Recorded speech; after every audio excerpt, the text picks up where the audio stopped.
Today I'll be reviewing these Reflexology socks that I received. Take a look, they come in a clear pack like this. I'm going to go ahead and take them out of the package and show you what they look like.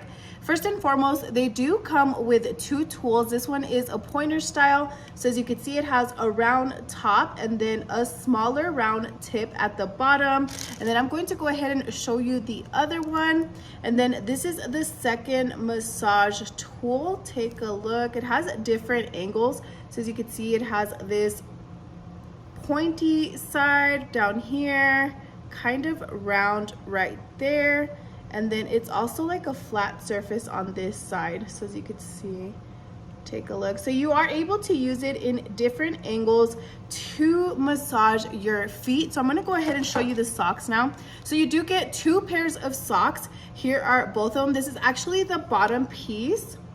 Take a look. And then this is the front side. And they both are similar.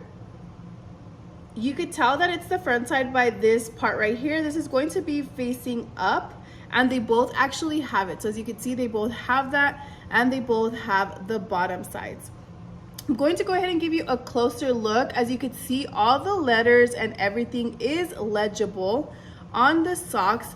Both sides, they are stretchy, and even though they stretch, you are still able to perfectly read the words on them. And the top is nice and stretchy. So I'm definitely going to be using these. I love that the tools are included, and I like that they are individually labeled so you could go ahead and see the pressure points on your feet. And then also it does split right here, so your big toe and then your other toes will go on the bottom piece.